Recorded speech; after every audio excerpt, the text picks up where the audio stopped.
Iran শুধু America এবং ইসরায়েলের সামরিক স্থাপনায় হামলা করেই চুপ থাকছে না, এবার টার্গেট বেসামরিক স্থাপনাতেও। রোববার ইসরায়েলের 5টি শহরে হামলার পরেও তেল আবিব লক্ষ্য করে একাধিক হামলা করে তেহরান। এ সময় ধ্বংসস্তূপে পরিণত হয় একাধিক আবাসিক ভবন। ইরানের ক্লাস্টার বোমার আঘাতে ইসরায়েলের একটি কিন্ডারগার্টেন সহ বেশ কয়েকটি স্থানে ব্যাপক ক্ষয়ক্ষতি হয়।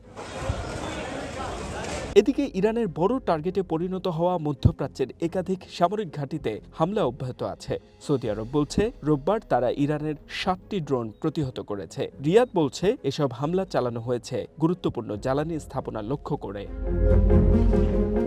বাহরাইন, কুয়েত এবং আরব আমিরাতের আমেরিকা ও ব্রিটেনের ঘাঁটি লক্ষ্য করে ইরান হামলা চালিয়েছে। বাহরাইনের সামরিক বাহিনী জানিয়েছে তারা মোট 143টি মিসাইল এবং 242টি ড্রোন ভূপাতিত করেছে। কাতারে একটি সামরিক হেলিকপ্টার দুর্ঘটনায় 7 জন নিহত হয়েছেন। ইরাকের বাগদাদ আন্তর্জাতিক বিমানবন্দরের কাছে একটি সামরিক ঘাঁটিতে রোববার ড্রোন হামলা চালানো হয়েছে। ইরানের রাষ্ট্রীয় সংবাদ মাধ্যমের প্রতিবেদনে এ তথ্য জানানো হয়।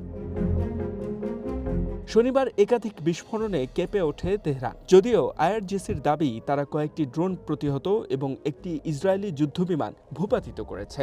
আমেরিকা বলছে তারা ইরানের একটি ক্ষেপণাস্ত্র তৈরির কারখানা ধ্বংস করেছে। সেন্ট্রাল কমান্ডের তথ্যমতে যেখানে স্বল্প মাঝারি পাল্লার ব্যালিস্টিক ক্ষেপণাস্ত্র তৈরি করা হচ্ছিল। H M Ataullah, one international desk.